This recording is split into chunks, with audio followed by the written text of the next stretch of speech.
A blockbuster deal sends Khalil Herbert to Cincinnati for a 7th-round pick. Do you expect, I'm being facetious, of course, do you expect the Bears to do anything of substance? A year ago, they surprised us, got Montez Sweat. What do you think?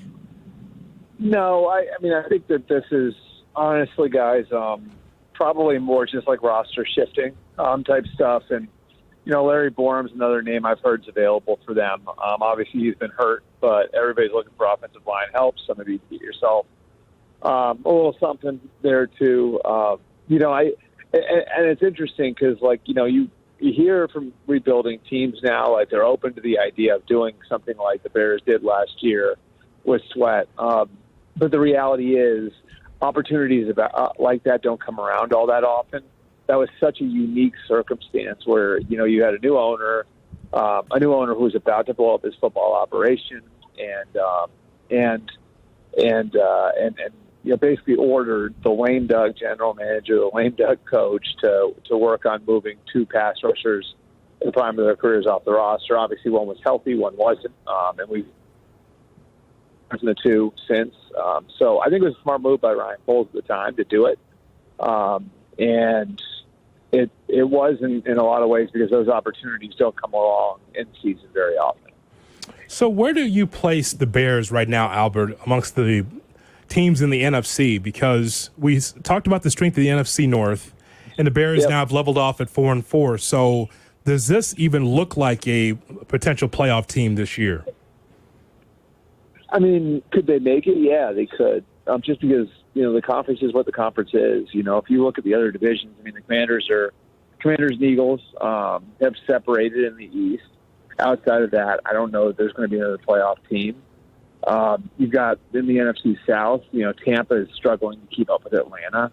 And New Orleans and Carolina are out of it. And then the NFC West right now is a hodgepodge of mediocrity. So, the Bears still have an opportunity here to catch fire and wind up with the 7th spot. Now, I don't think anybody's under the illusion that they're going to compete with the Lions for the division title. But if you look at the makeup of the rest of the conference, if they really kind of catch a second wind here and catch fire and put what happened on Sunday behind them quickly, they certainly could be in the race for one of the last NFC playoff spots. Albert, you've been around a long time. You're as tapped in as any guy I know, and we're just so happy that you're always on with us. You have seen teams that look like, coach is a dead man walking. We had Cole Kmet come out after the Commanders game and say, I don't think everybody in here took it as, all-in mentality at practice. They laid it back a little bit. They weren't as aggressive as they should have been. You have DJ Moore asked yesterday, as Eberflus lost the room, he said, I want to say no. What? And then you have Jalen Johnson. I don't think there's a level of accountability is what he indicated at times in there. And then we've heard that from other players. Is he a dead man walking? I think that's a little strong. But, I think he certainly needs to turn things around fast. Look, the contract tells you that where they're at in the contract. Obviously, they're at the point in the contract where they need to talk about renewing him after the year. If you're not going to do that, then maybe, you are looking at moving on. And they're at a critical juncture here with their quarterback going into his second year coming out of this year, right? Generally this is when teams get really aggressive about building. But the Bears have already done that to a large degree. So I think Eberflus has done a ton of really good things there. But when you hear this stuff and then you attach it to coming out of the loss to Washington and then not responding, you'd like a really strong response after losing the Washington game the way that they did, and then to not get it, I think it is alarming. So how do they respond this week? It's going to be a challenge for Matt Eberflus with all this noise to get the sort of response that you'd want. But look, whether it's superficial or not, that's owners look for. His owners do look for fine coaching, and they're coming off of losing a game in the most gut wrenching way to Washington, and then just laying an egg to Arizona. So, like, what does it look like coming out of that 2-week stretch? It'll be fascinating to see. So, Albert, if you're writing this wide-ranging column about great superstars in sports, we saw Patrick Mahomes as soon as they won the coin flip, the Kansas City Chiefs, we knew that they were going to win that game against Tampa. So where are we putting Patrick Mahomes amongst the must-see best athletes right now? Because we're talking about LeBron still doing it at a late age. There's Ohtani with the Dodgers.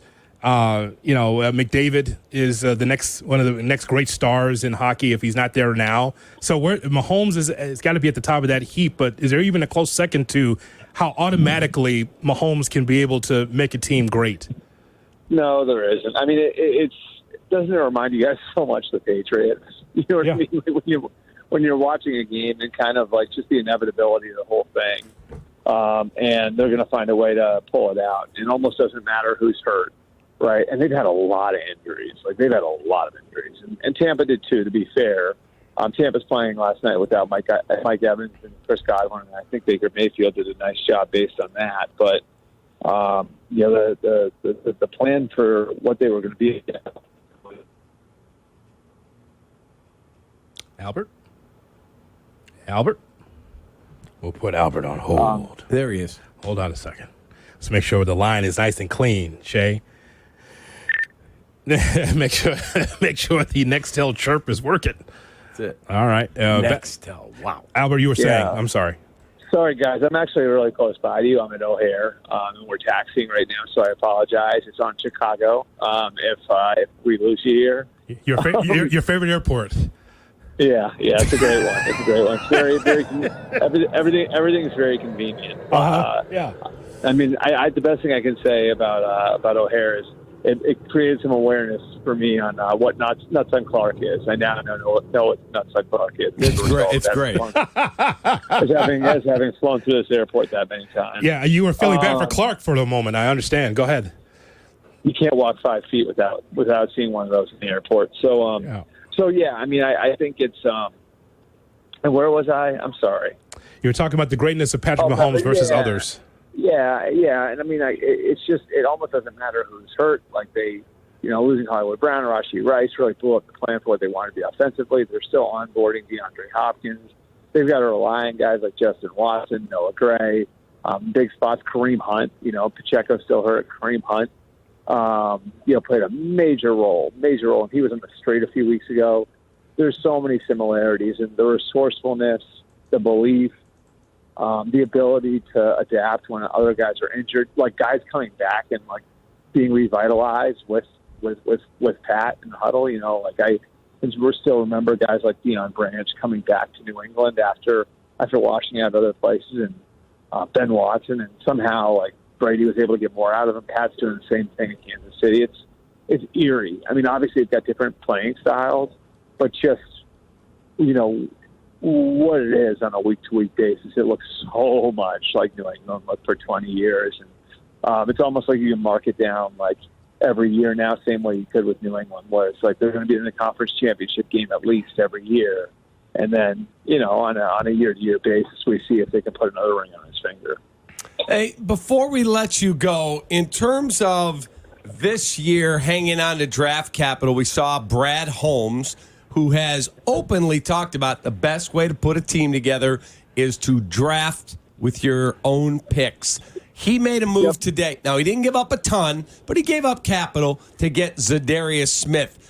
Do you believe if you are going to the playoffs and feel like we have a chance, it's not like baseball where a hot pitcher can carry you or two, it's football.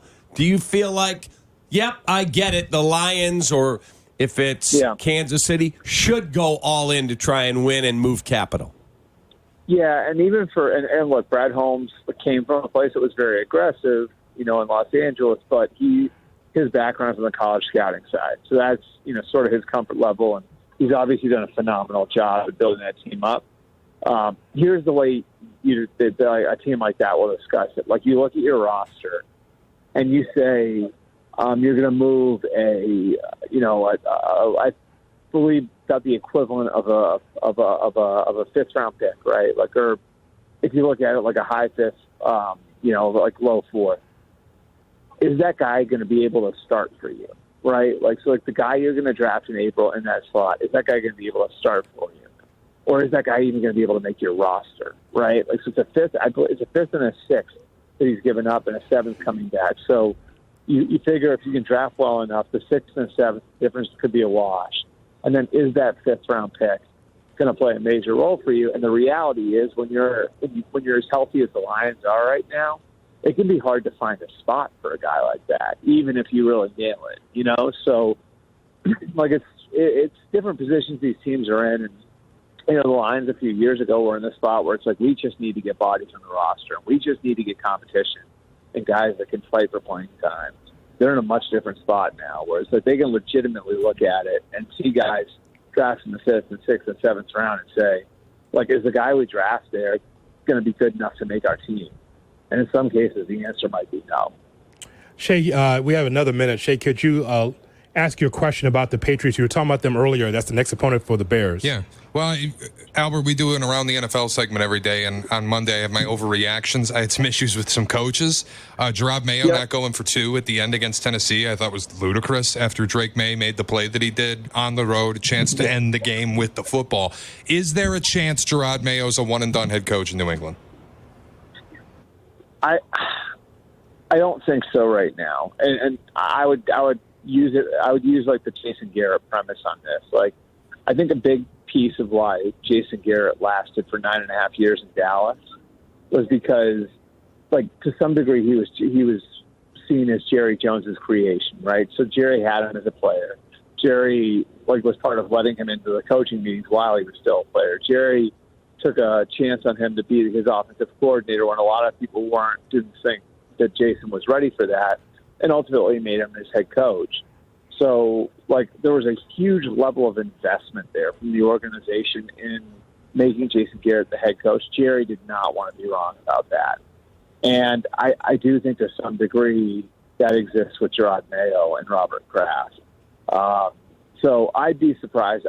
Again, you never say never, because, if the thing comes undone, to your point earlier about, what's going on with the Bears, if there are players leaving the reservation, sometimes that decision gets made for you, right? Mm-hmm. But I don't think it's their intention at all. I think they knew it was a year earlier than they intended to make Gerard Mayo the head coach, and so they were committed to going through growing pains with them.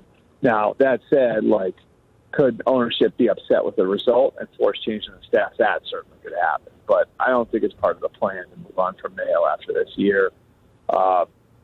Again, barring everything coming undone or, them getting hot after somebody like Vrabel, I just don't see it happening.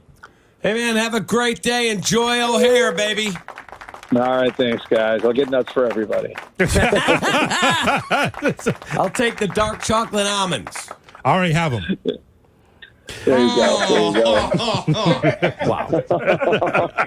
Sorry for taking that to a place you guys probably didn't want to go. That's all right. it. We'll have that as a drop. Have a great day.